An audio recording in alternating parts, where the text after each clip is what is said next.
بسم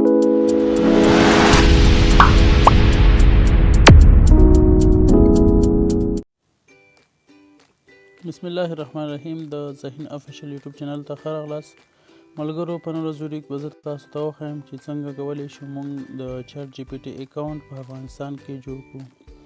لکه څرنګه چې تاسو ته معلومه ده چیټ جی پی ټي اکاونټ مخکې په افغانستان کې نه کېدل او تاسو مجبور وئ چې تاسو یو خارجي نمبر باندې اکاونټ جوړ کړئ او هغې ته کوډ لاړ شي او هغه تاسو ته کوډ درکړي بیا کار وکړي. نو ډېر چیټ جی پی ټي ویب سایټ هم نه خلاصېدو. نو اوس باید خوشبختانه ووایو چې چیټ جی پی ټي اوس افغانستان دپاره اویلیبل شو.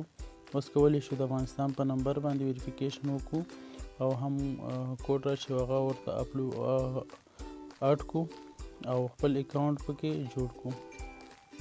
نو ملګرو راځو څنګه کولی شو چیټ جی پی ټي اکاونټ جوړ کړو. د ویډیو شروع کېدو نه مخکې له تاسو یوه غوښتنه کوم که چېرته تاسو اول ځل دپاره دا ویډیو ګورئ زموږ چینل کې نوي یاستئ نو زموږ یوټیوب چینل سره حتما سبسکرایب کړئ. تاسو به اول لاړ شئ پلی سټور نه به چیټ جی پی ټي اکاونټ اپلیکیشن ډاونلوډ کړئ. که چېرته تاسو نه پیژنئ دلته به تاسو راشئ، دلته به سرچ کې ولیکئ چیټ جی پی ټي ساده ښه. دا هم چې کله ولیکلو نو دلته به دغه سپین کوم آیکن چې لري دغه یو به تاسو ډاونلوډ کړئ. دا ما ډاونلوډ کړی دی، اپډیټ یې هم راغلی. زه اوس نه اپډیټ کوم تر څو تاسو ته طریقه وښیم. نو کله چې تاسو دا ډاونلوډ کړئ چیټ جی پي ټي داسې صفحه به تاسو ته خلاصه شي. په دې صفحه کې به تاسو څه وکړئ، ساده به راشئ کنټینیو ویت ګوګل.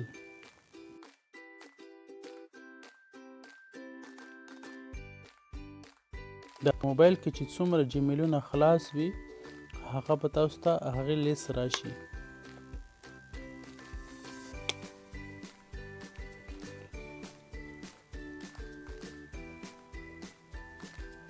ستاسو انټرنیټ باید قوي اوسي او کمزوری نه وي. که چېرته تاسو انټرنیټ کمزوری وي نو دغه صفحه بیا په ډېره مشکله سره خلاصیږي.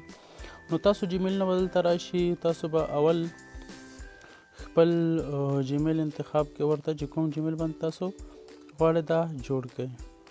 دا جیمیل ما ورته انتخاب کړو. له دې نه وروسته به تاسو دلته فرست نیم ورکړئ. فرست نیم پر مثال زه ورکوم، لاست نیم هم دلته په دویمه خانه کې. کله چې دا ورکړو درېیمه خانه کې برډ ډیټ انتخاب کړئ.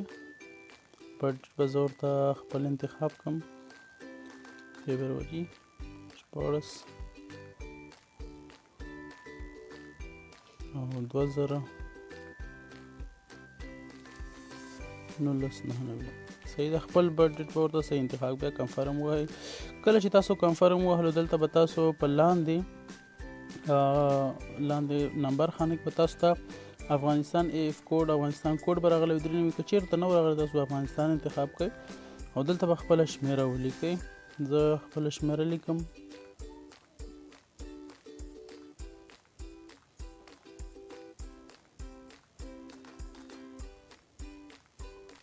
کله چې تاسو خپله شمېره ولیکله بیا به تاسو کنټینیو ووهئ.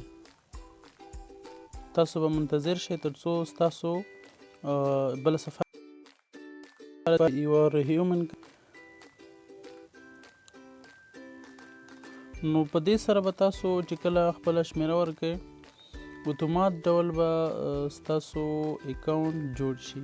بغیر د دې نه چې تاسو نمبر ته کوډ لاړ شي، خو ځینې ځایونو کې ځینې وختونو کې ستاسو نمبر ته حتما کوډ درځي. نو که چېرته تاسو دغه نمبر ورکړئ دې نه پس تاسو ته کوډ راځي، ځینې وختونو کې ډایرکټ اتومات تاسو ته دا اکاونټ خلاصېږي. ګوره ما ته اتومات چیټ جی پي ټي اکاونټ جوړ شو او خلاص شو. نو زه کولی شم اوس ورسره میسیج وکړم. ګورئ زه ورته لیکم هلو، نو ما ته به ځواب راکوي. زه ورته یو میسیج کوم جلال آباد سیټي.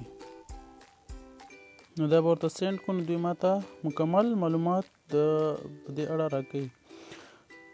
نو که چېرته تاسو په ذهن کې هر ډول پوښتنه وي او تاسو نه پوهیږئ د هغې په ځواب باندې نو تاسو دلته ورته لیکئ چې څنګه وغواړئ چې څه رقم معلومات وغواړئ تاسو ته درکوي. فارسي کې هم شاید معلومات ورکړي. زه به فارسي ورته ولیکم چې دی ما ته ځواب راکوي که نه راکوي. پښتو کې ما چې کړی صحیح ځواب نه ورکوي یعنې ګډوډ ځواب ورکوي.